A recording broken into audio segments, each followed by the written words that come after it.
IKOYI and the VI axis. And that leads me to who are the custodians of our building codes in Nigeria? Are the engineers empowered to make sure these are implemented? And if we are empowered, what standards are we doing? What efforts are we making in the prevention of progressive collapse due to abnormal loading? Because from the definition of progressive collapse, for those who are in the civil or structural engineering, is a widely used to describe an incremental type of failure, both in the vertical and horizontal direction. Then it now goes to buildings and other structures, the design. What I have noticed in Nigeria is the engineers are sitting behind, and the non-qualified bricklayers, builders that turns themselves to be engineer are sitting behind. I think it calls for us to, and it now leads us to what are we practicing. Because my understanding of ethics is anything that is going to affect human being or animal, it needs a lot of caution. Why are we waiting for building to collapse before we inspect the materials that are being used for building? There are buildings that are more than 25 stories that have stayed for more than 200 years. There are a lot of them here in South Africa. Sometimes when I walk past it, if we're saying approval for 15, approval for 21, what foundation was made? Is provision made for the adequate foundation that will sustain or keep the sustain the loads that is going to be made? I think we cannot continue to beat about the bush. We need to redirect our focus as engineers.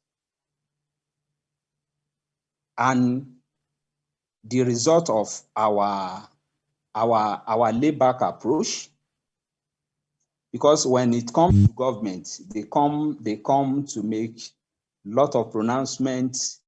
People that are not qualified, they are leading the construction industry.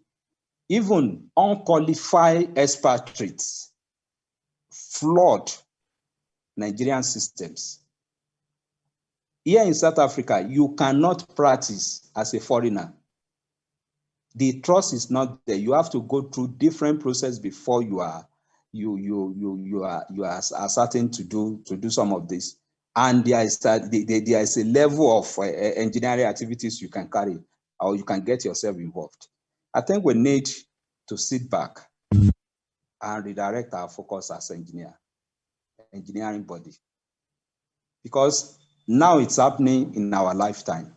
What legacies are we leaving behind for those young engineers that are coming after us? I will stop here. All right. Yes, thank you very much, sir. I will come back to you with more questions. Before I go into the chat box, can I quickly give Engineer Debajo to respond to my initial question, because I think that in a way tie in with what Dr. Adenuga just said, that progressive collapse. And I know in design, there are a lot of consideration for design failure and safety factor of safety in what we do that. Okay, worst case scenario. So, sir, can you now respond to my earlier question on my follow-up question on your initial talk for 2 minutes, sir? Thank you. Okay, thank you very much. And thank you to my co-panelists for adding their words of advice and information. I think, firstly, to the moderator, your question about getting to the site and seeing people having to pull out reinforcement with their bare hands. The truth is, I feel sorry, but it's the only thing that's available. And one thing I will say about the beautiful spirit of the Nigerian is that they will always want to help their fellow brother.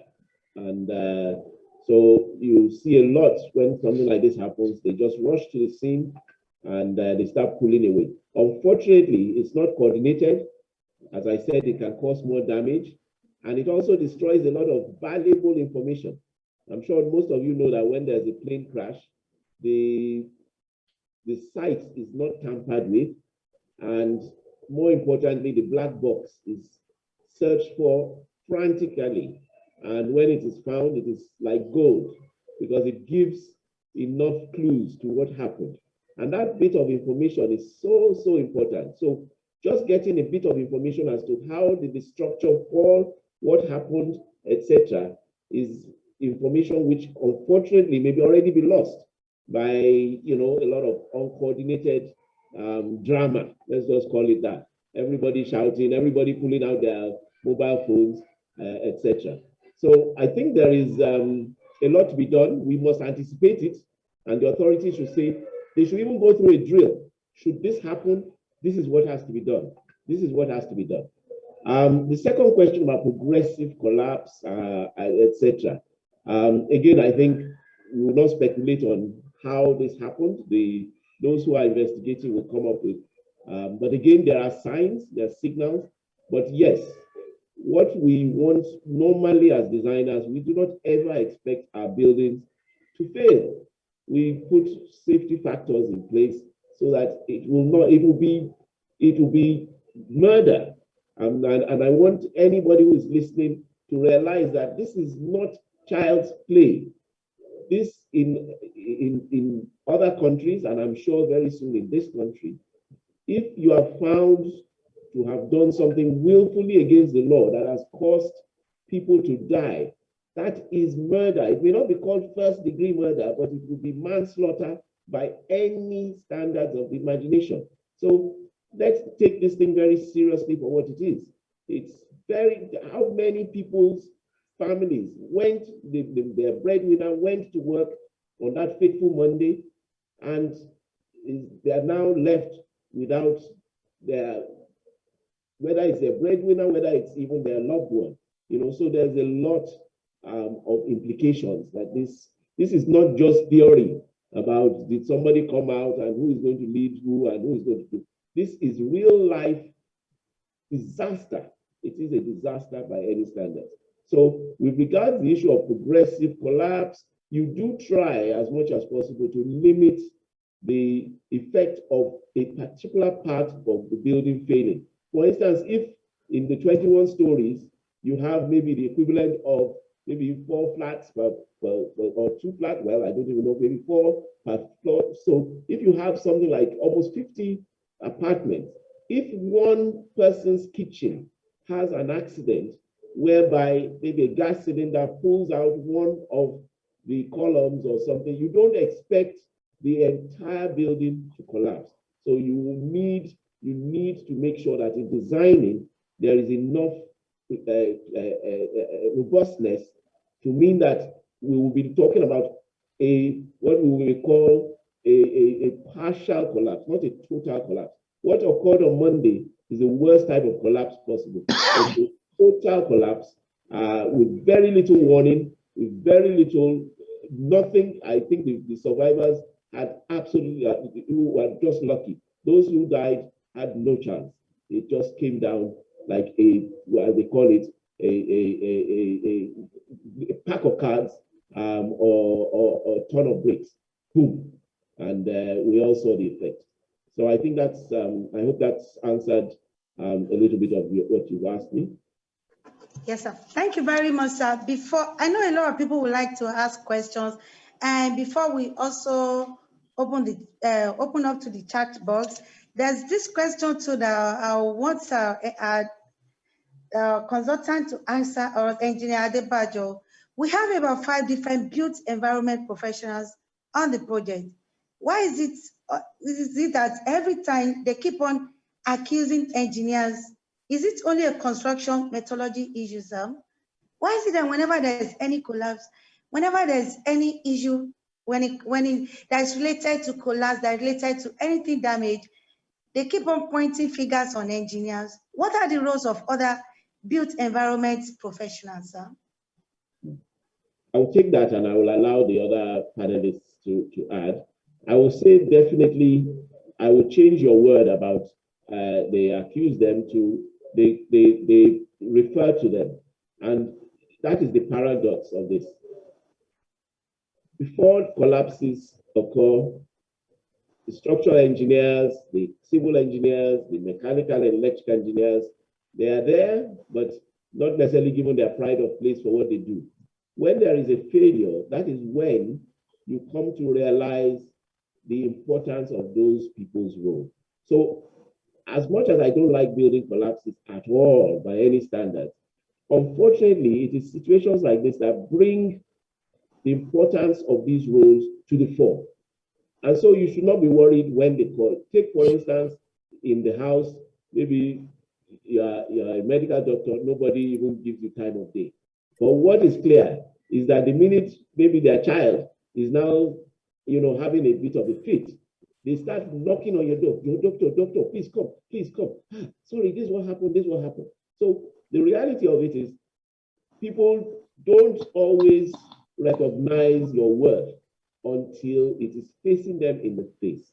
But government and parastatals and developers cannot and should never use that as an excuse for not using the appropriate engineering professionals to do their work. It's not an excuse. We as engineers, we don't want to be in the limelight only when there's a problem. We want to have our own fair share of the responsibility, and we will take it with both hands. I'm not sure if the other panelists have any response also to that. But I will also tell you that I'm not planning to get drawn in today about, I know already with this now, you have the town planners jumping, you have the quantities of yours, you have even the Association of Plumbers. The architects, yes. The architects, everybody now lining up to see the governor. Look, the facts remain. They cannot but come back to the engineers, because that is the reality of it. That's what we do. We make the building stand up. And when it doesn't stand up and it goes down, the structural engineers still have to be there to pick up the pieces and to explain. And I think any engineer worth his salt is willing to stand up and explain. So the general public needs to know this. For the journalists who are on this forum, please tell your people, they must not cut corners. They should use engineers to keep their buildings up and intact. Nobody wants building collapses, and we can see the devastating effect of it. Thank you very much, sir. I know a lot of people would like to ask questions. Could you please raise up your hands? And let's start the question and answer time. I know we also have some on the chat box. Can you raise up your hands? We have one hand now. Engineer Adeoye Olowofowe. Engineer Festus has been raising up his hand. Please, can you permit me to call him? Engineer Festus, please go ahead with your question. He's one of our journalists on this session. Hello, everyone. Yeah. Hello, yeah. Good evening, yeah, everyone. we can hear you, please. Yeah, good evening. Yes, it's just quite unfortunate, and I want to use the opportunity to appreciate my Oga Parapata himself, Engineer Kunle Adebaju, for the wonderful presentation, and he's being careful, selective of words, because what happened on Monday is nobody expected it. And again, the way the building just came down like a pack of cards, according to him, is nobody could have imagined a structure of that nature to come down like that.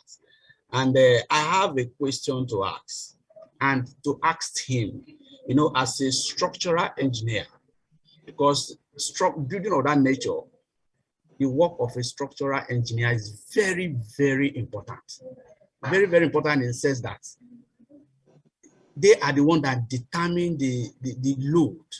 And having studied all that the owner of the structure wants to build and all that before the foundation strength and whatever technical grammar they use in qualifying all those things. You see, now there's an information flying around that the owner of the building extended this project to 21 instead of 15. And if you look at the information within the government themselves, a old general manager who is an architect also said, we approved 15.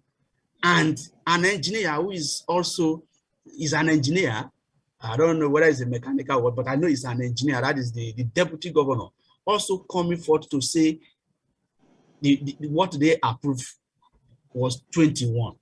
You know, it becomes an issue within the government themselves. It's a very big issue because how could a general manager who is also in charge, if you don't trust the work of the general manager, you would have appointed him for the first place, you know? So because, I don't know, maybe they're under pressure for them to be given all those kind of information left and right and all that, because both of them are built environment professional.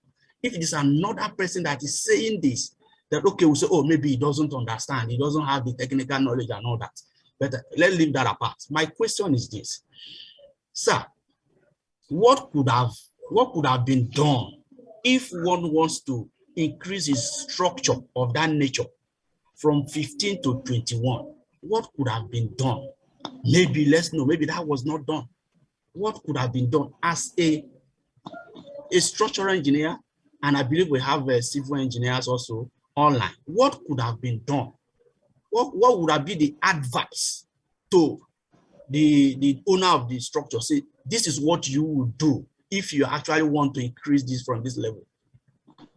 Thank you. Thank you. Thank you, Mr. Fessor. Sir, would you like to respond to that, or we take all the questions at once? Maybe we'll take all the others, but let me deal with this one because this is topical. Right. I can see a lot of hands, and so I think we will want to then start to join them together. But taking this one, first and foremost, is back to what I said. The engineers, they are the ones who design it. They are the ones who know when their design parameters are being changed. So the most important aspect should have been, if I want to increase it, I need to be sure now that whatever additional load can be coped with. So there's nothing wrong in me calling a small child, come on, help me carry this basket of oranges. But then the minute I call him and say, oh, no, come back, I also want to add some yams. And I also want to add even a bag of cement onto your head. There must be a point at which I must realize that, hold on, let me check that this young child can actually carry this additional load. That's what the structure engineers have done. However, there's a lot more to it than that. You can't just do it and say approval bodies, that's fine. The approval bodies have a responsibility to also check that what you are submitting as needed to be 21. For instance, you could add extra columns, you could make them bigger, you could do this, you could do that, you could put transfer structures.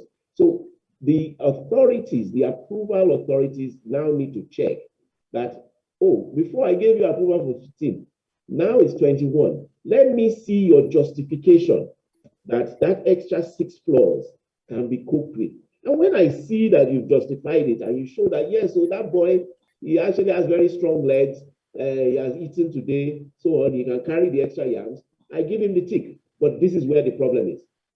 We, as practitioners, when we're designing a 21-story building, even, let's not even go that far, when we're designing an 8-story building, we are working and designing each element for a period of maybe a whole month to come up with drawings and design and every single reinforcing bar.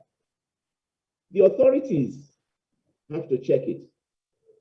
Who don't have either the time or the capacity to do all that checking? How much more changing from 15 to 21 when they may not even have known how a 15-story is to be designed, and they are now the ones asked to confirm that the 21 will be adequate. And that is why for years we have been saying it at NI-T. You need to engage private companies as well in this approval process. This is what is done in the UK. Get private companies to also be part of that approval. So when you've got the thing, give it to them to check. And in a situation like this, God forbid, if something happens, you go back to the checking company and say, these people signed, we gave it to you to check. Okay, let me show one seminar. So I hope you can see that if you now give somebody in a secretariat somewhere who is still struggling with, they tell you this building is being built here, this one is being built here, and he has the responsibility to check all these buildings that are going on in a mega city and make sure that all are being complied with. Because that is not even the end of the story. Even when we now confirm that you can make 1521 by increasing and doing certain things, how are you checking that that is what is being implemented? How are you sure? So you need to be able to supervise. So there's so much there that I can tell you for free that the current capacity of the approval bodies are grossly inadequate to really use full due diligence to confirm that all our buildings within this mega city that are going up are secure and safe.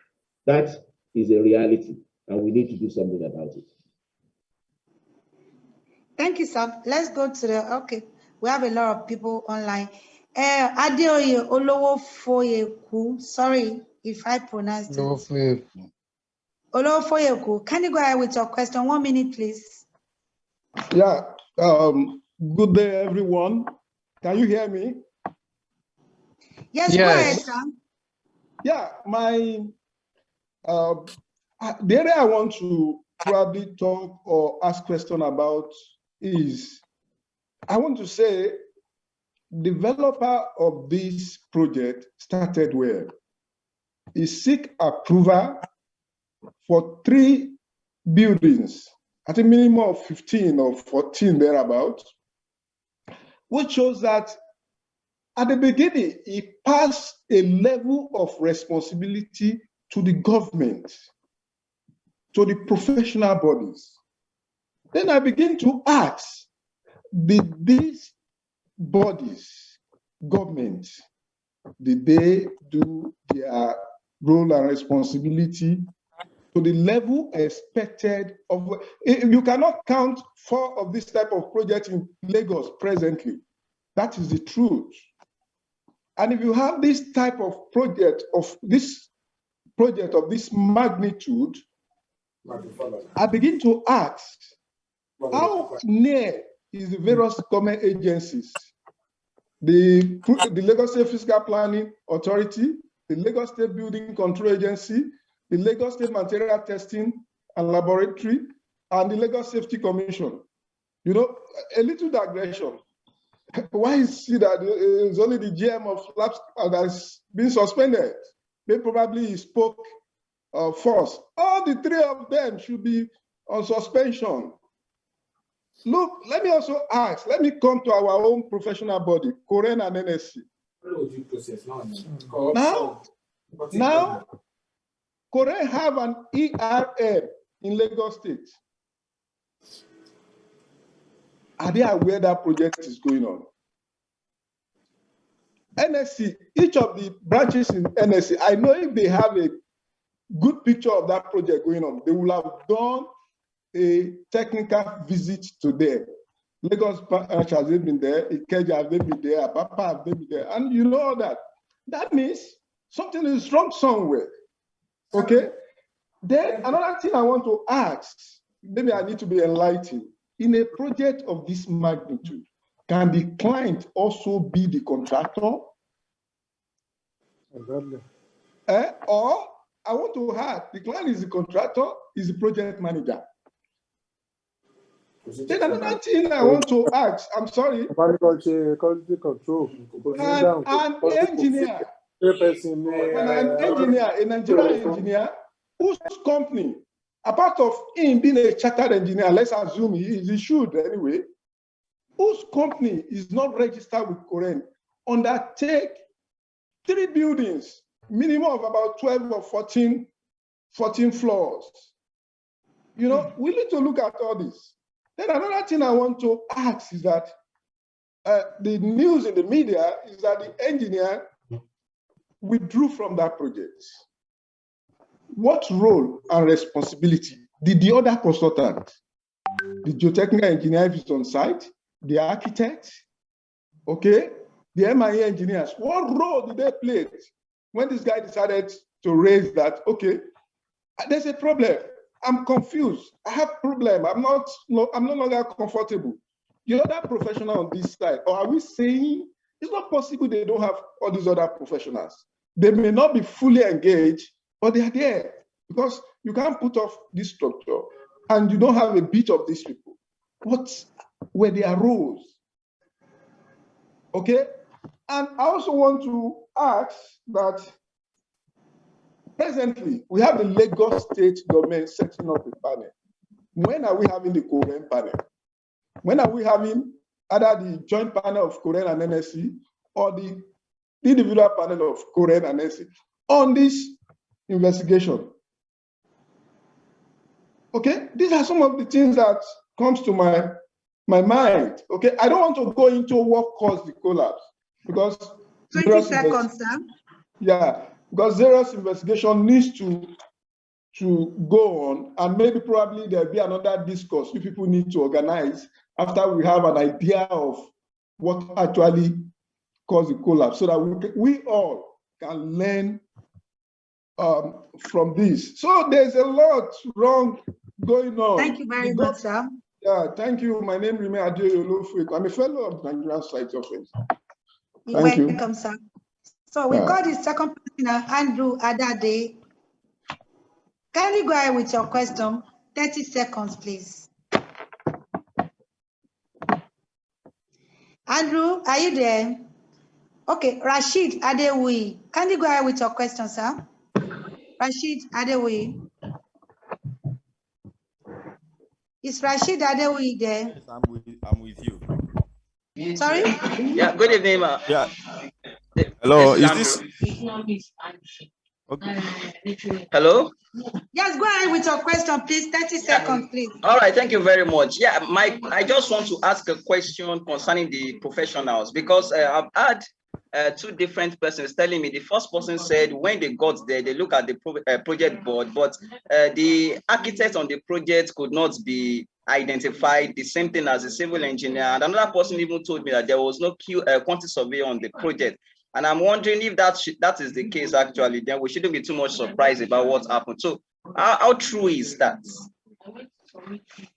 Okay, thank you. Dr. Sunday Popola, go ahead with your question, please. Then we call our journalist. Thank you very much. Sunday Popola speaking, previous chairman of NSC London branch. Amazing incident has been happening in our country recently. My worry is that even this meeting is not finished yet, it collapsed on its own self-weight. So it would have collapsed anyway if it's in service and it's been loaded with all the floors and all the facilities in there. So it was doomed to collapse. So my question to the speaker is, with these recent and continuous collapse we're getting in our country, shouldn't we develop a database? Shouldn't we develop artificial intelligence using machine learning to predict when this thing is going to happen? Most countries now that are subjected to earthquake, they can tell when the earthquake is going to happen, and they can tell building that's likely to be affected by earthquake. There was no any earthquake here.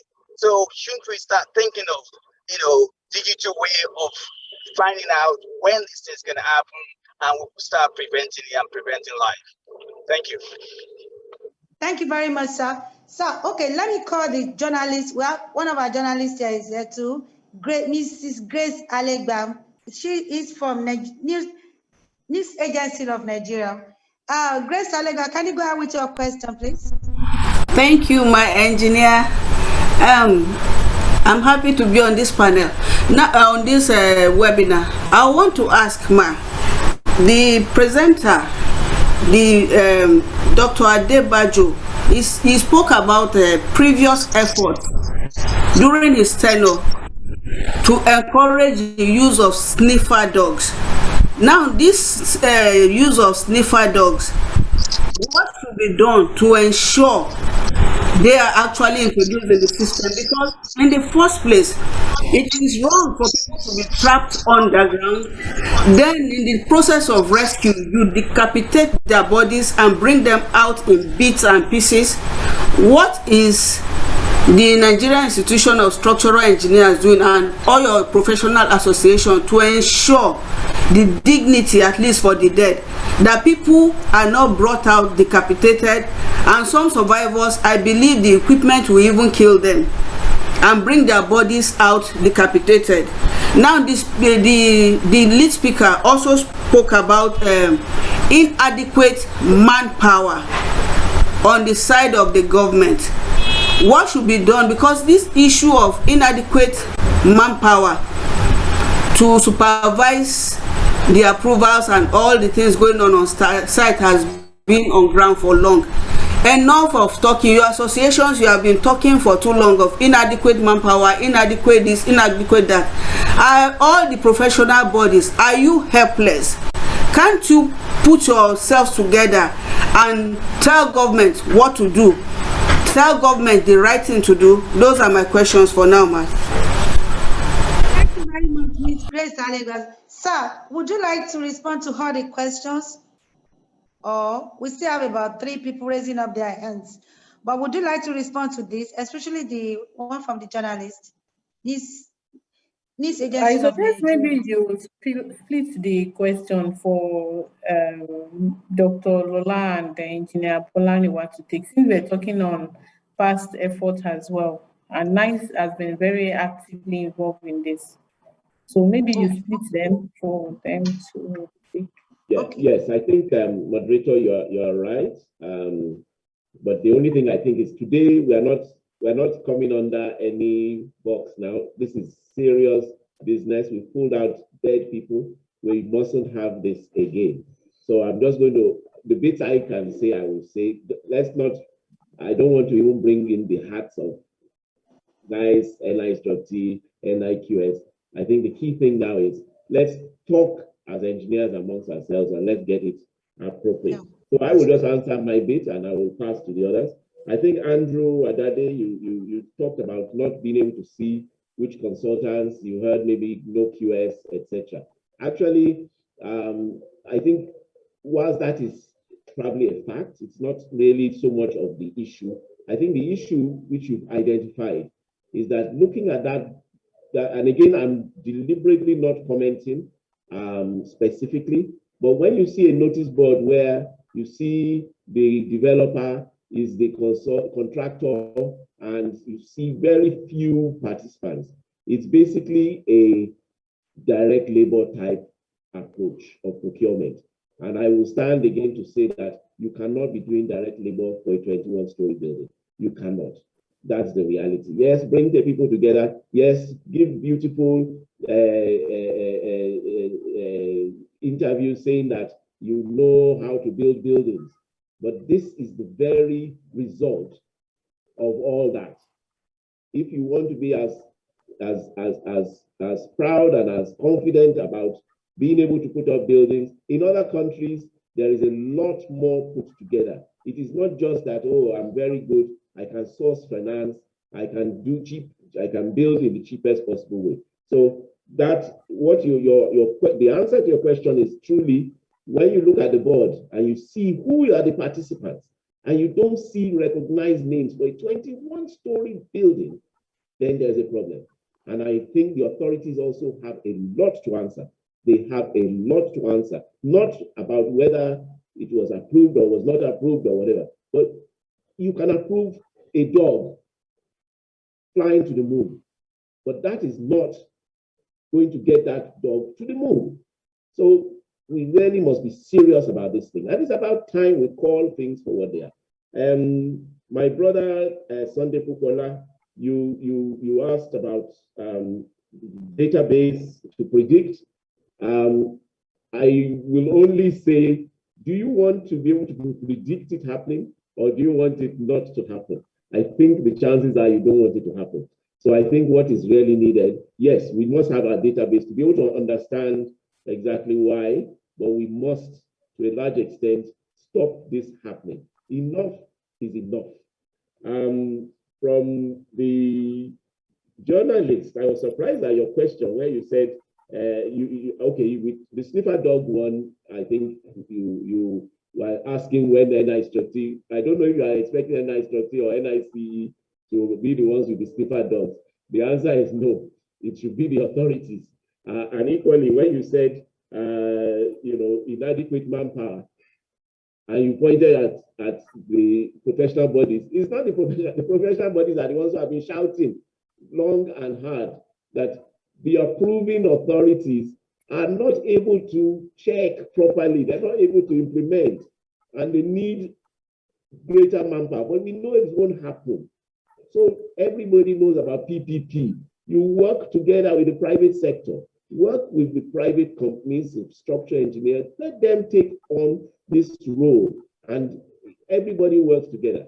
Incidentally, for the Abule Ado explosion issue, which some of you know about, the NI structure did an investigation, but it didn't just do the investigation on its own. It had assigned to it various members from the ministries and parastatals. So it was a learning exercise. It was a capacity building. We're no longer in the days of I do it all myself, I sit in one corner. It's got to be collaborative. But what we are saying right now is that for the approval process, just believing that all drawings, whether it's for a 50-story building or a one-story building, just goes to the authorities and they tick and confirm. That's not it has to be full design. Very few of those in those departments have been, and it's not their fault. Very few of them are proficient in the use of current software to be able to do some of these checks. And let me warn everybody here. A 21-story building has so many hundreds of parts. And if you have a failure in one part, you may as well have had a failure in all. So let us also be aware how delicate and dangerous it is. I don't think any of you will enter a plane and be happy to see one bolt falling off. And you simply say, well, okay, that's one bit, it's okay. Or one wing. The truth of the matter is you run down the stairs and say, I want this thing to be properly checked before I climb on board. And so in a similar manner, let's treat our built environment seriously. I'll hand over to the other members. I'm glad to see so many hands. I hope we'll be able to, I'm sure we can extend and make sure that I think everybody should be satisfied before they go today. Thank you. Okay, thank you very much, sir. Before I call on other speakers, I would like to call on our first national chairman of Nigerian Institute of Electrical and Electronics Engineers, Engineer Adekunle Makinde, to go ahead with his question or contribution. You're welcome, sir.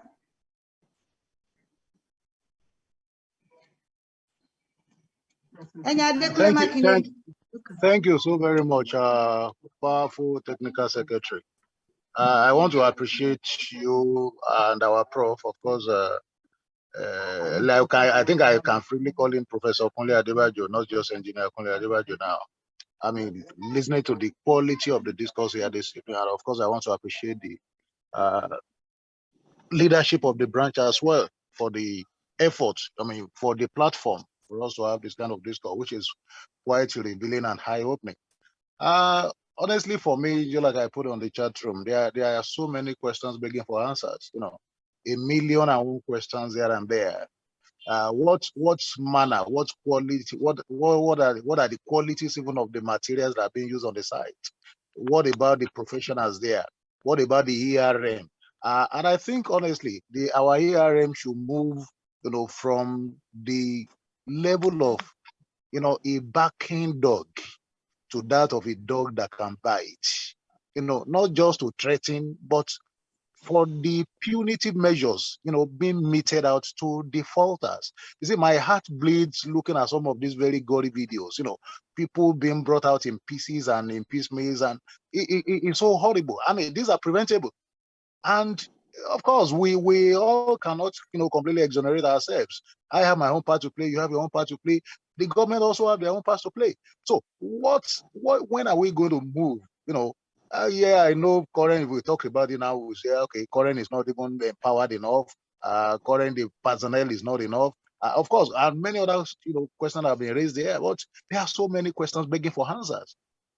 It's really very disturbing, very worrisome, very pathetic that all of this are still happening.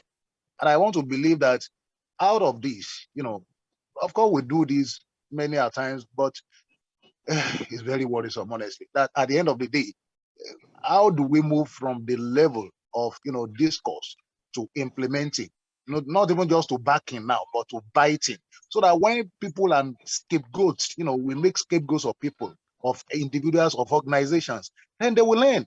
That's something about, laws in this part of the world. You see Nigerians, they go to UK, they go to London, go to US, they comply, they abide by it. Why? Because they know that, look, you dare not, you beat the light, you pay the ticket. But here, because that's why we have gotten to this high level of impunity. People do get away with anything. It's very disturbing. Thank you. Thank you very much, sir. Oh, I call on Dr. Lola Adetono now. Dr. Mrs. Lola Adetono, please go ahead. Thank you very much, madam. Thank you. All the questions have been actually very challenging and intense, and people have spoken with passion for the institutions, for the environment. But where we are now, I think it is high time that the whole institutions come together as a body. There is a proverb that said that if you take a broom, if you take a single stick of broom, anybody can break it. But to break a whole bunch of sticks coming together as a broom is not possible. We need to form that formidable team whereby all the institutions are together speaking the same language. We have written to LAPSCA, we have written much earlier, I think last year or when I was still chairman of NISA, we could collaborate in such a way that then LAPSCA said she has almost about 400 engineers. I said 400 for the whole of Lagos. What can you cover? So we said we are civil engineers. We can partner together. You can even have district engineers in such a way that this can be a backup arrangement for you in such a way that they will report to a LAPSCA official and you get your work done. But then what happens afterwards? It didn't come to fruition afterwards. So I'm saying that if it's not NICE or NI-T or NI-MEKI that is doing it individual, if all of us come together and say, look, this is where we stand. This is our decision. Unless you do this, we're not going to comply. Unless you patronize engineers that are registered for all buildings. We can have that. We can have engineers being registered for different types of structures. We can say, okay, you cannot go more than duplexes. You can do tall buildings from 10 upwards. You can do only road services. We can have it such a way that all of us are speaking the same language and they know who to patronize for a particular project. In that way, once we say we're not doing this, then all of us agree we're not doing this. Engineer Makinde, that's what I would suggest. And then also to the question from Mrs. Alagba of NANS, it's just coming together and putting together a formidable team in such a way that engineering takes a difference. We turn the stakes around and we now have a voice. Presently, we don't have a voice. We don't. We just talk within ourselves and it ends and nobody's listening to us. I don't know what the cause is. Maybe they feel that we're not serious set of people, but I really, I don't want to talk about or talk against the the people. So I was at the side yesterday when somebody came to me and said, how can you people be serious when you were begging Fashola to take a fellowship and he just flaunted? I said, how can you be talking like this? The people knows what their strategies are. Let's not rubbish anybody. Let's just face and tackle the challenges one at a time. So we need to come together as one current, inclusive NSA, all of us, and form a formidable thing. And when we agree, we agree. Not that somebody will go at the back. If a client is supposed to patronize a consultant, and the consultant says, I'm not taking this job, before any consultant comes onto that job, there should be a transfer of what has transferred. There should be a documentation. We don't do any contract administration anymore. Nobody's saying about these things. A French engineer comes up, it just falls into it and follows the rhythm. We need to change the music now, and we need to get it better. Thank you, Ma. Thank you, everyone. Thank you very much, Engineer Mrs. Dr. Lola Adetono. We still have about 3 hands raised up. Mr. Rashid Adewoye, can you go ahead with your question or contribution, please? Okay, thank you very much. I appreciate you. 30 seconds, please. We need to round up by 7 p.m. Okay, can you hear me? Yes, we can. Yes. Okay. Well, first of all, I want to say that it's very sad that we are having to discuss this kind of issue again, because just like many people have said, it will seem that it's because the engineer's role has been relegated to the background. If you look at the structure of those buildings, you find that there are 3 of them of about the same height. Only this collapsed one went as far as maybe 21 floors. And it will seem that it's that decision to increase the floors was driven probably solely by commerce, and of course, the engineer's advice seem not to also be taken, which we also saw in the letter that is being circulated as the withdrawal of the consultant structural engineer. But the question I want to ask with respect to that, is it enough for the engineer to withdraw his services from the client and requesting that the name be removed from the notice board for the project? Does the engineer also have the role, the duty to inform authorities, inform organizations like, bodies like Koren and what have you? I know that might, begin to look petty at some point, but if the engineer considers it very serious, that what might be happening could be as serious as what we have witnessed, shouldn't they have gone ahead to also copy? I just want to know if the engineer's burden, of responsibility ends with pulling out and requesting for their name to be removed from the board. And then the question, hello, can you hear me? Yeah, then the follow-up question I want to ask to that is, when compared to accidents in aircraft where you have a black box, is it time that we begin to have things like the black box of heavy construction like this, such as maybe enforcing the installation of CCTV camera, maybe in adjoining tall buildings or even standalone monopoles, so that every activity that goes on this kind of project can be monitored either online or recorded, so that when something like this happens, even it could help the rescue efforts, because people would not know who is likely where, and where they can go, where people are, where they don't have to worry about and stuff like that. So these are my questions. Thank you very much. Thank you very much. I would like to call on the chairman, Engineer Bolaniwa, to respond to all these questions. Then after that, my co-moderator will read all the questions and comment from the chat box. Thank you very much. Engineer Bolaniwa, are you still there? Engineer Bolaniwa. All right, so go ahead with hello. Can you hear me now? I am sorry, I went mute. Now, the man asked 2 questions. The question number 1 is concerning the I'm trying to remember it now. It went off my mind. The Okay. duty of the engineer. Concerning the engineer that we do. You see, there's a point that we need to talk about and emphasize now. When a job is being done, the structural engineers, the consultants do letter to approving authorities, taking responsibility for the jobs that they want to handle, supervise, and all that. So if they are withdrawing, they need to let the authorities be aware.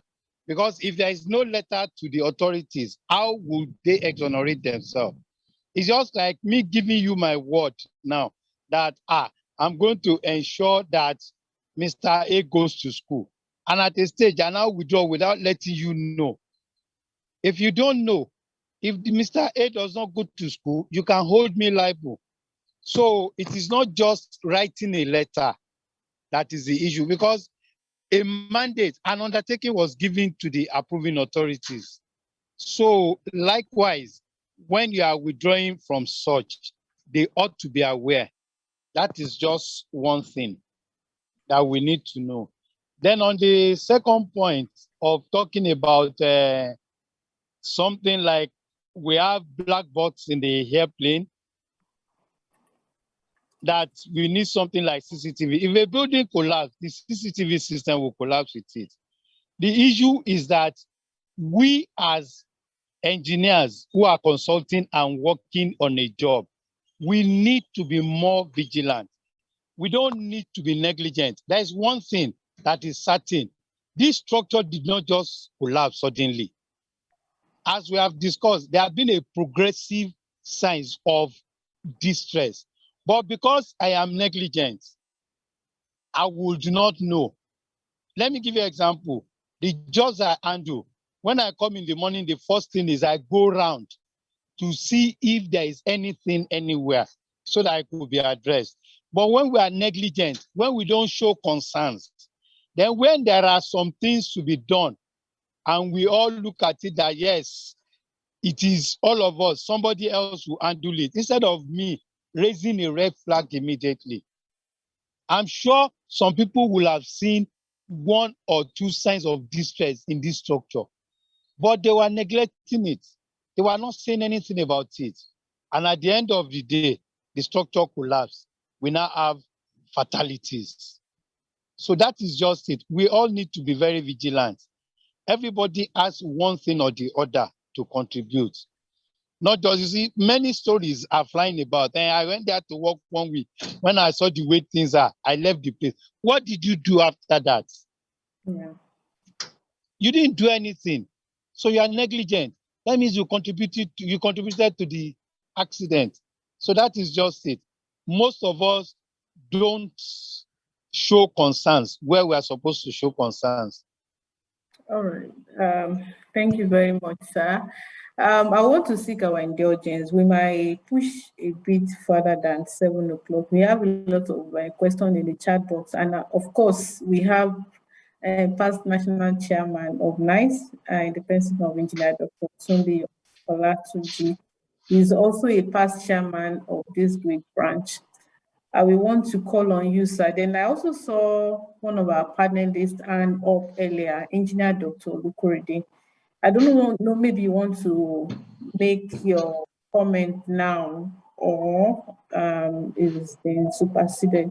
So in that order, I will call on our panelist, Engineer Dr. Lukorede Adenuga. I'll call on Engineer Dr. Tunde Olatunji, then I'll take the question in the chat. If you're still here, sir, you have the floor.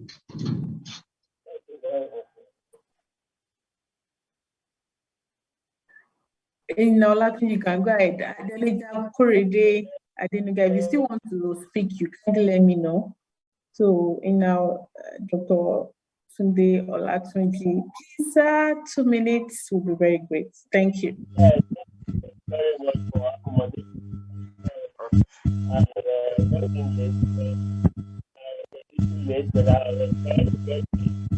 Sorry, sir, your mic is not clear. It's humming, sir. I don't know. Your mic is humming. Maybe you are far off. Hearing me? Yes, better now. Yeah, sorry, I came in a little late because the limit was exceeded. I was trying, I kept trying and trying. But something is to say that a lot has been said, but I don't know whether anybody has mentioned this before, but this collapse is one thing that is going to really accelerate the unification of engineers, especially civil engineers, in our profession. And I really support what Engineer Addition has said. We have to get back on the drawing board and get our act right, because this is civil engineering and it's our profession, and we cannot just wait and allow it to be washed down the drain just like this. Having said that, I don't know whether you had, there has been a lot of effort to strengthen engineering regulation monitoring at current, because I'm privileged to be a member of the engineering regulation monitoring committee of current. They have set up the technical committees. They have asked states to set up the technical committees so that the governor will be involved, in making sure that nobody is harassed for trying to go and stop something like this. But unfortunately, about 20 states have already set up their committee.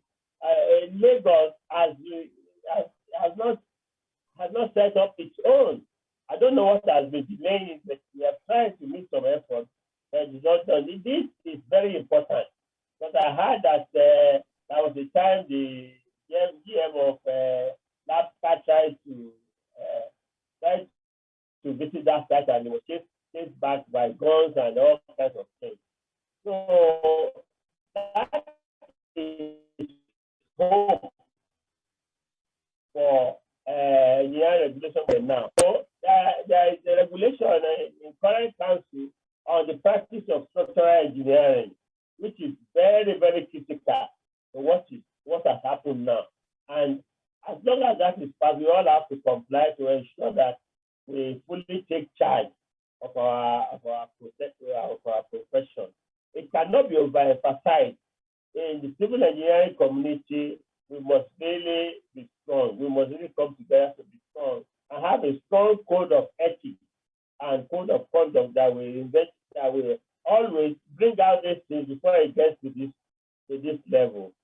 So by working together, by achieving all the goals that the regulation monitoring of current has set up to achieve, I think, and using this one as a particular case study, because this is a big shame, very big shame to all of us. And I was asking somebody, I said, how is it that people did not really know, or they knew, they didn't talk. Some people were even telling me they pass through there every day to work. We have to leave sentiments apart when something serious like this is happening, even if it's just a drop.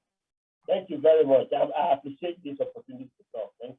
Thank you. Thank you so very much, sir. I mean, this is highly appreciated. There are a lot of questions in the chat box, and I want to merge them together. One of such is, does an engineer have the power to visit the site, a site and stop the work? Rather, how can an engineer intervene when he or she sees an ongoing construction? That's questionable. I want to call on one of our IKOYI founding member, Engineer Mrs. Fumilayo Kadri, to kindly, in a way, talk to us for just 2 minutes. Barely 3 days ago, IKOYI had an event on a process that we want to put in place to improve integrity in engineering practice by having the second edition of the Business Unusual, and that was done on Friday. And this is happening. The first edition was done last year, and second edition was done on Friday.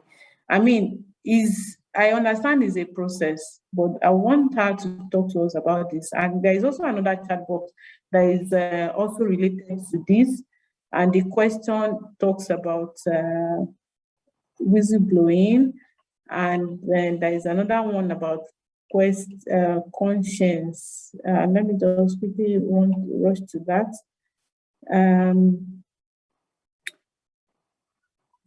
Okay, so the question is the missing element in all of this. What is the role of the conscience, a missing factor in design and construction? The missing element in all this is conscience. We can sit here and discuss and why building fail, but if we don't do good when no one is seeing or looking, we will only be attending a deceased party.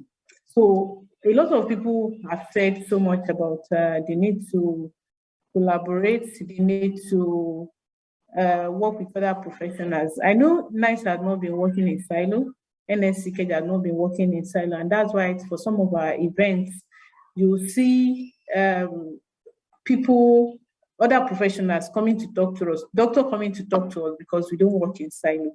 So I want her to address some of these questions from the point of appointment event in terms of the code of honor that now talks about business unusual. Ma, you have the floor. Good evening. Good evening, and thank you very much for this opportunity. I want to say only 3 things. I don't want to take up to 2 minutes. First, a client who is changing consultants is suspect until cleared. This is all part of integrity, by the way. Secondly, ask questions and more questions if something doesn't look right. You have to be satisfied. That's where conscience comes in. There's a reason why you have that unease. You must ask questions until you have been released of that unease. And you know, if something is wrong, there's no amount of questions you ask that the person you are talking to, whether it's the client or some other professional you're working with, will be able to satisfy. Number 3, integrity demands that pecuniary advantage will not be the deciding factor when you are doing your job as an engineer. As an engineer, you know, the whole of this thing has to do with us recognizing who we are and what we are responsible for. We're responsible for life. We're responsible for development. We're responsible for change. And if we know this, then we will remember our codes of practice. There's engineering codes of practice, which we seem to forget. And like Engineer Nimot said, this is what we are after. A code that will remind us, and not just the upper and honor code, but everything. There is no profession that's not, in those days, you know, there were guilds. So in your guild, you swore to certain things. And if you are a member, there's something you did on the day that you were brought in. What's that thing they call that they do for young engineers? The practice of engineering does not exist outside the domain of societal interest. We must remember that. Thank you very much. I don't want to say more than that. There's no doubt that we all know somewhere inside of us when we're doing the wrong thing. But if we can ask ourselves these 3 questions. Why is this person changing consultants? Why do I still have so much unease? And ask questions until you are truly satisfied.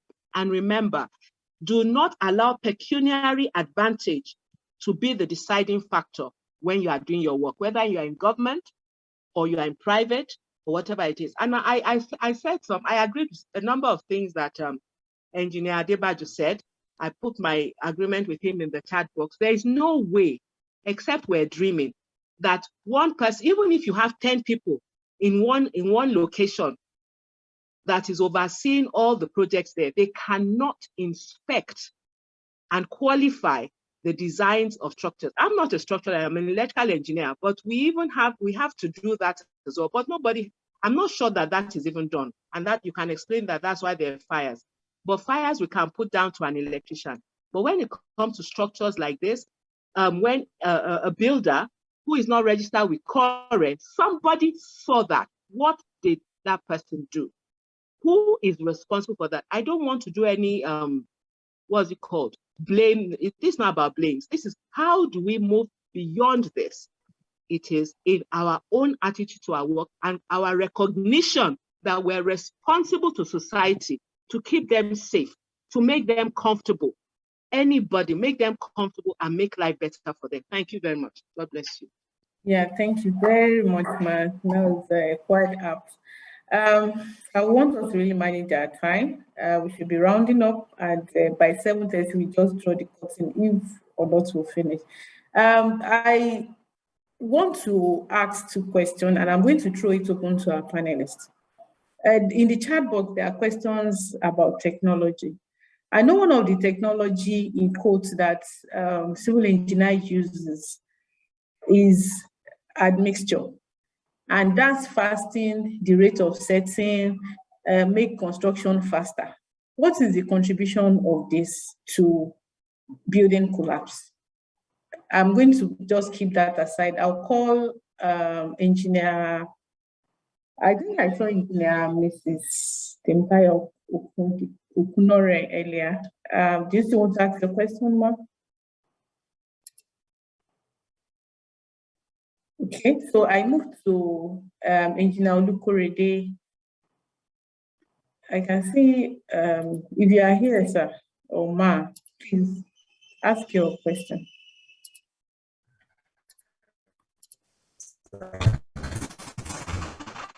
Okay, all right, Engineer Olukorede. All right, so you have the floor. I think I'm not really asking question. Okay. Oh, okay. So, okay. Yeah. So, but what I see going forward is the government engineers in the investigation. And I think this should provide us the opportunity to put our stand known to the government. I think we shouldn't be called when there is a disaster. We should be acknowledged for the good work we are doing. We should be acknowledged for the wealth of knowledge we have gathered over the years in practice. I think it should be an opportunity for us to put our stand before them. Because like I said, who are the custodians of our building codes? Are there people issuing certificate of competency? I'm an electrical engineer, but it's funny that even the UK, the US, here in South Africa, I cannot interfere with the electrical system in my house because I don't have certificates of competence. I mean, to issue if I have tampered with it. Having practiced for years, I will have to call on someone that after the electrical work is done, they will issue a certificate of compliance for me. Why are we not adopting this type of, because they are very simple, why are we not adopting this type of development in Nigeria? It's not too late for us. I think we can still do, transform our thinking around engineering practice. That is, I will stop here. All right, thank you very much, Engineer Olalekan Olabode, the Lagos State Chapter Chair of the Transformer. 2 minutes, sir. Yeah, thank you very much for this opportunity. Really, I want to stand on existing protocol and also appreciate seasoned engineers that have contributed in no small measure to provide solutions. And I think that is the reason why we are called engineers. However, I just want to throw in something and to enlighten some of my colleagues that have spoken. You know, we talked about the black box. The essence of the black box is to study the reason or why an accident occurred in order to avert reoccurrence within any time again. Now, somebody talking about, can that be done in building? Absolutely correct. Absolutely correct. You know, I wouldn't want us to throw the position of somebody that has spoken earlier. When a CCTV is installed there, even let the building collapse, is what you could see being destroyed is just the screen you have. But there's a server that stores information. So, and again, it will also give room even to have an in-depth process of that building. Yeah, we are not praying for collapse. If it is built excellently, somebody also can learn from it. So I wouldn't want us to throw that back, you know, to the dust that it is not doable. It is very and absolutely doable. So let's have let us have an electronic backup of that process that we can revert to, that we can go back to and study what is happening there. Secondly, private partnership, you know, with the public. I think it is now time for us to ensure that it happens so that we can help the government. I've heard on this during this course of discussion, manpower. And thank God for what everybody told us. They have been telling that you can't have it all. You have people that you can fall back to that can help you also analyze before you give approval and also to call it up. The thing that we drew itself from that thing, really, I am not okay with that. Are they really professionals? Withdrawal, you saw a danger and you review yourself. Now it has occurred. So what will it tell us? Why don't you go back to your professional body, even if you cannot talk as an individual? Let them go out and get to the right authority. Now the danger which they saw has now happened. So what are we saying?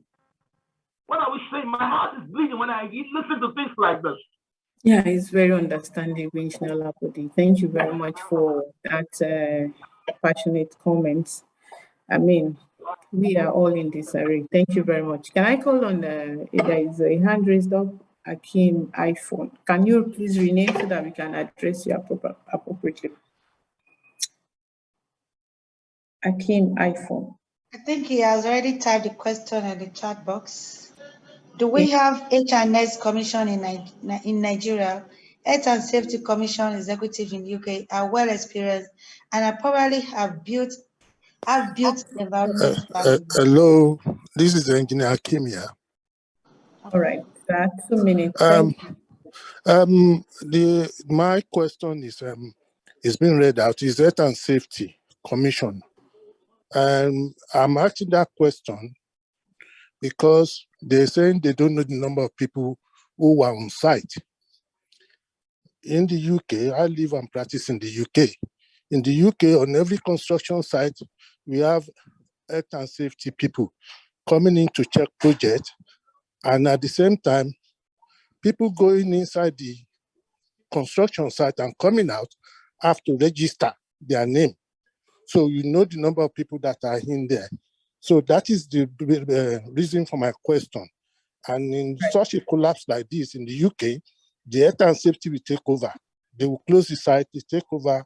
All the issue you are talking about will have been taken over by Health and Safety Commission in the UK. That is the background to my question. Thank you very much, sir. Before I call, I think Nigerian Badmos join us. Sir, if you are still here, I want you to respond.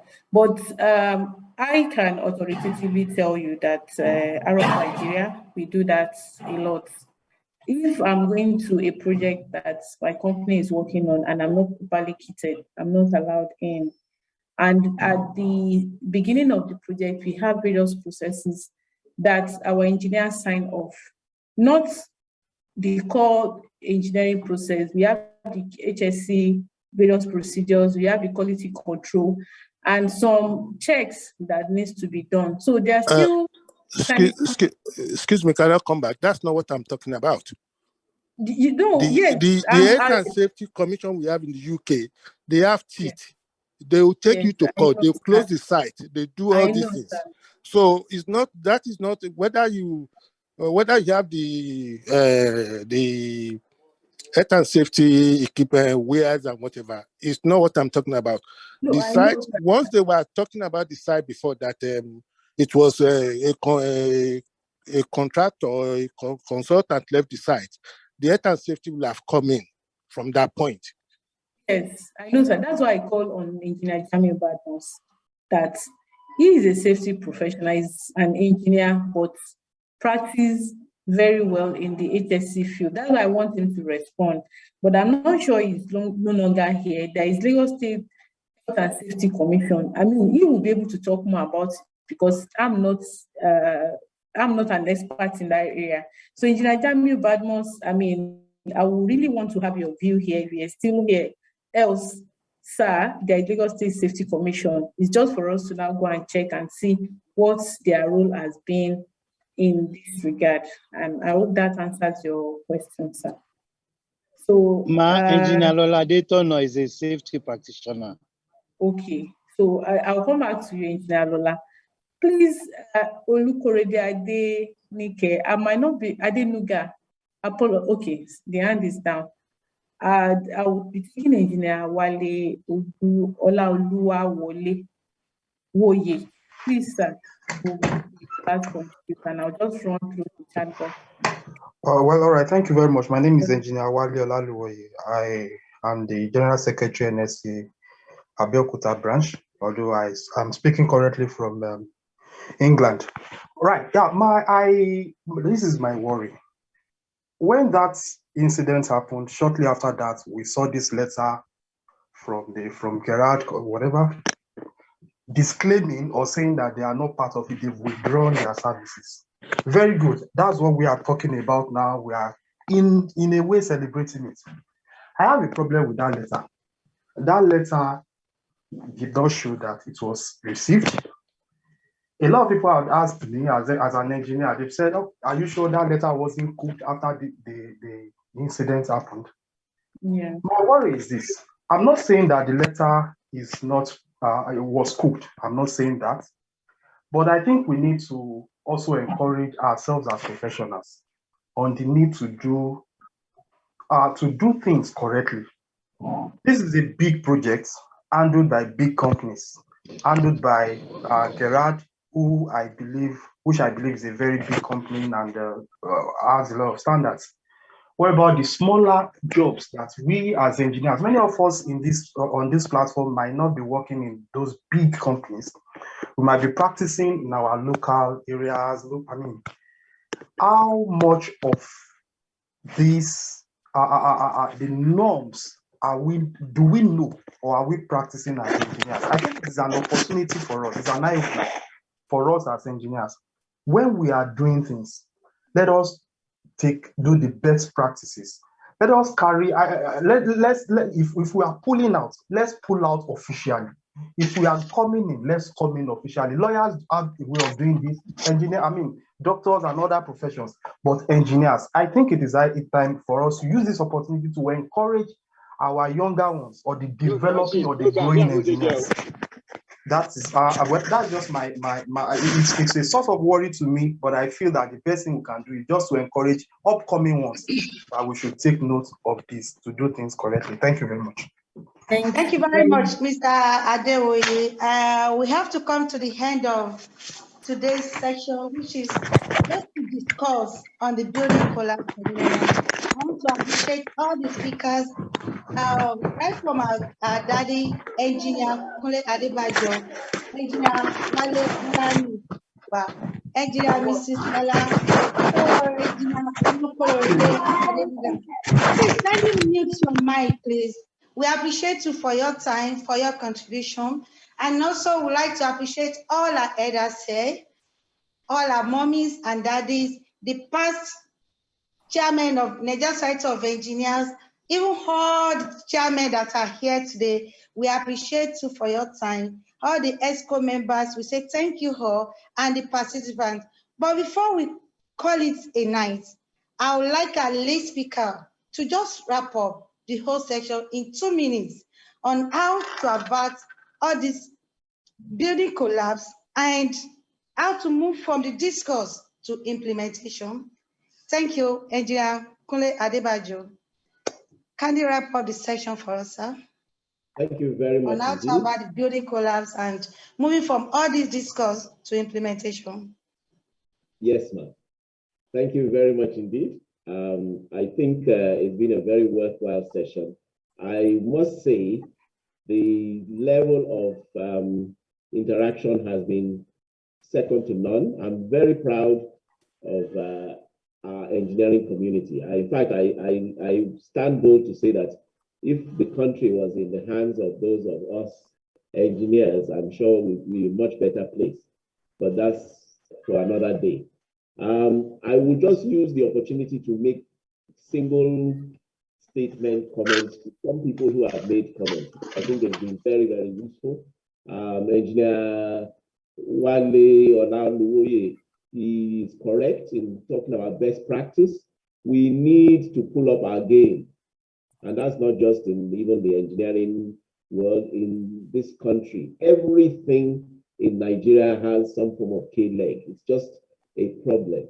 Anything you do always seems to have something that's not quite there. And we should be using best practice. So let's pull up our socks. The 3 people talked about the letter. I think Rashid Adewi talked about whether the withdrawal was enough. I think somebody else talked about it as well. My dear sister, I think Fumi Quadri wrapped it up in a way. Number 1, you should ask questions. I think one of the biggest things that we can do as we all go out now, we're all going to go home one way or the other, or get to work, or go to school, church, or whatever. If you go past anything at all, it doesn't have to be a building. It can be a drain, it can be a factory, it can be smoke coming out from a factory that shouldn't be. Ask questions. We're engineers. Simply say, why should that be like that? The journalists in our midst, I want to challenge you. Don't just be running around after these government officials and whatever they say. Even today's or yesterday's proclamation about the panel. Ask questions. How, on what basis have you selected these people? And more importantly, the previous panels you set up, have you been able to demonstrate the reports of them? What is the latest? What has been done? Show us some more, then we will be willing to listen to what you're setting up today. So ask questions.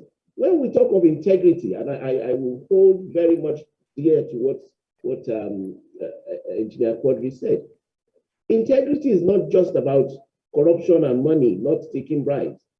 Integrity means if you see something wrong, say it, blow whistles. Let us start blowing the whistle. You know, and even if you blow a whistle and the whistle is not, there's nothing to it, at least you have done, you have satisfied your own conscience. So from now on, let's go past things. If you see things that are not being done well, let's just talk about it. My dear brother, Engineer Makinde, and sister Lola Adetono, talking about cooperation, I totally agree. This is a rallying call for all of us to hold hands together. Usually they talk about people in adversity becoming stronger. So let us treat this as such and get much stronger. I think also I saw in the box there a comment which was attributed to somebody who said the construction industry is too porous. I totally agree with you. Our industry is still all comers. The developers of this world come in and they stand tall and they beckon instructions at professionals. And if you don't do what they say, you are sacked. And unfortunately, the consultants who have probably not had any project for a long time will just accept it as that. Please, if you do have to withdraw, don't just withdraw and leave them, because the blood will still be on your hands. You have to go the whole hog, not just to withdraw, but make sure that the project itself is brought back to safety. And I totally agree with also with what I think was Engineer Wiley who's talking, no, Engineer Hakim, who was talking about processes. Actually, I would not go just to health and safety. I would say it's very much about building inspectors.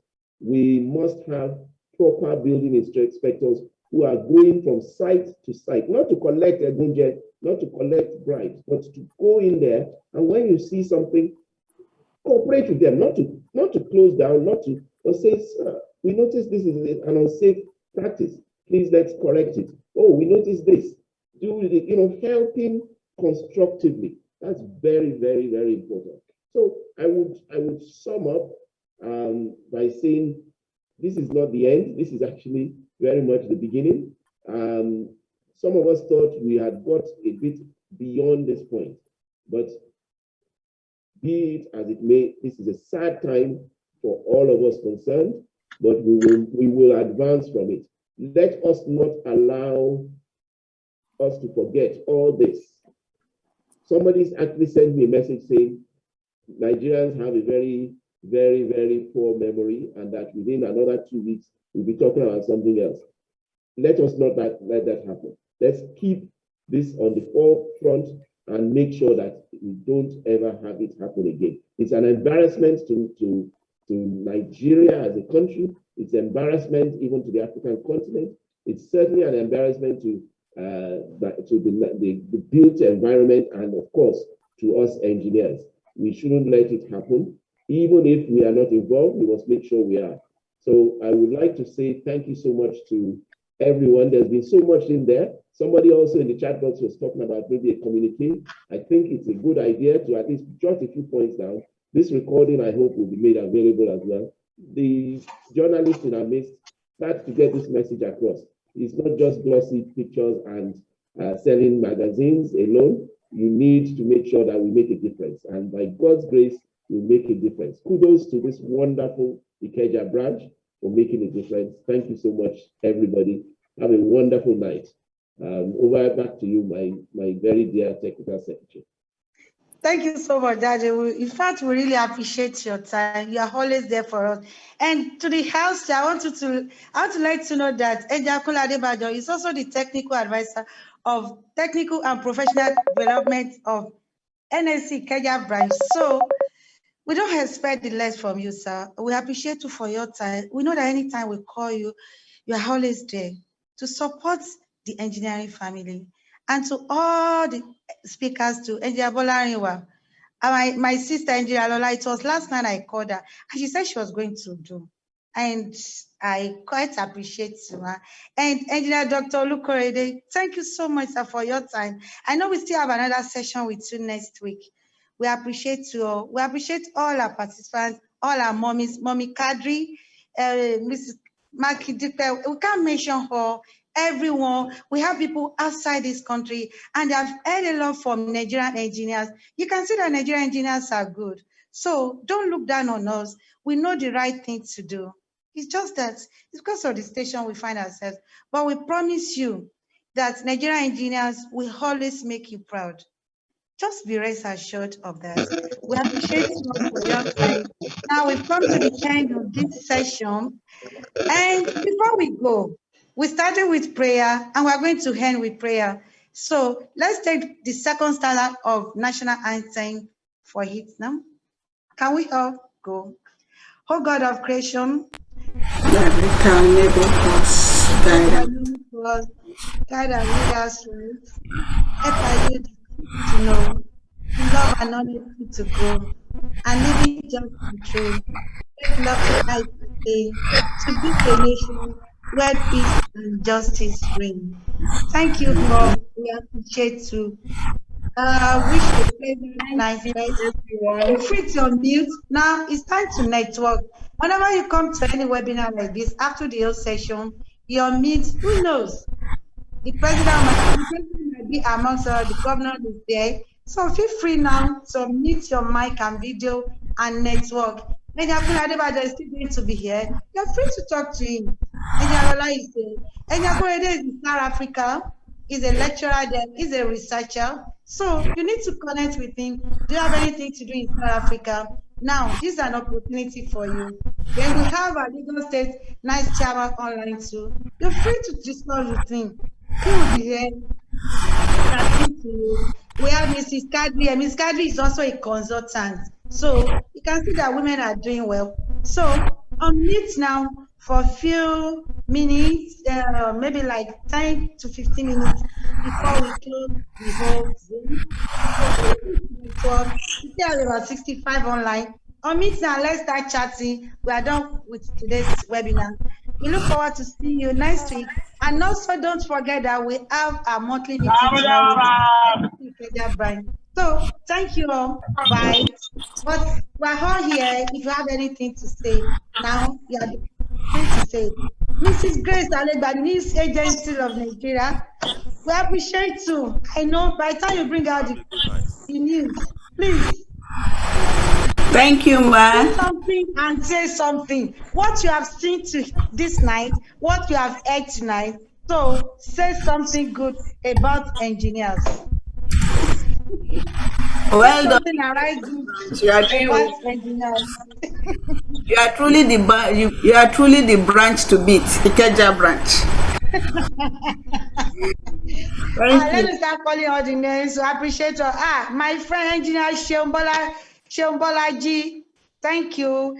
Abayomi Oyeleye, Abolade Rachel, Adebisi Kabri. We have a lot. Adeoye Olani, Adeoye Olofeku, Adeshina Adewumi, Ahmed Ayina. I'm so happy that we have some of our young engineers online too.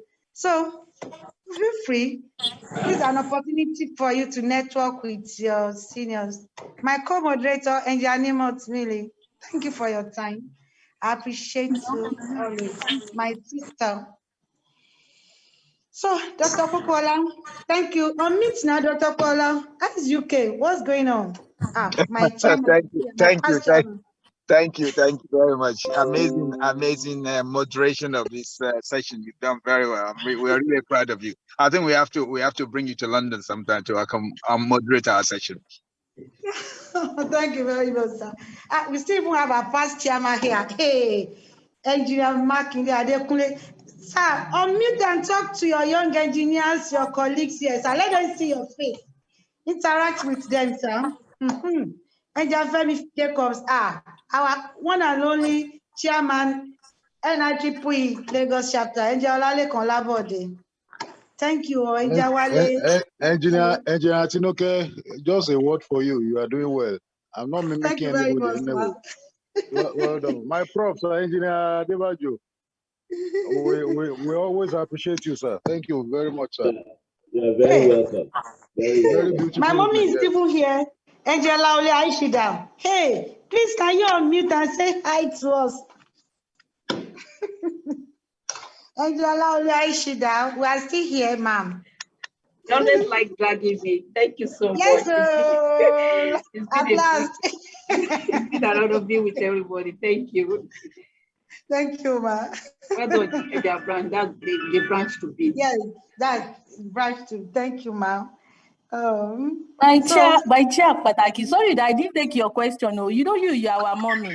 So you will protect us. My chair, you're not serious. We are Dr. Latuji, our daddy. Daddy, thank you. Shola, Peter, okay. Polansi, daddy. Angel Latuji, thank you so much, sir. Let me especially appreciate my boss as well. Thank you very much, sir. That is our daddy. You are all very welcome. Very Thank welcome. you, sir.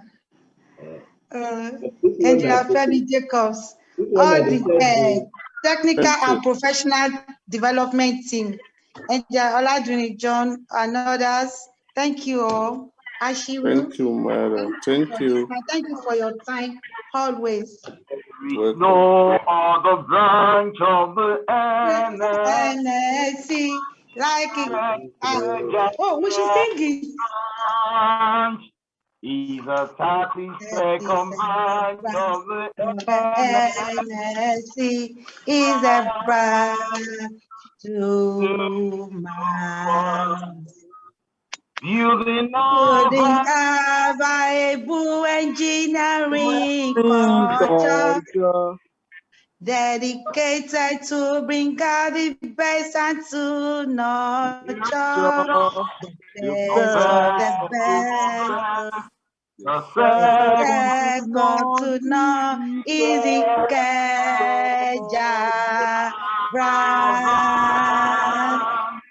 The best of the best. The second to none is Ikeja brand. Thank you, God bless you. Thank you.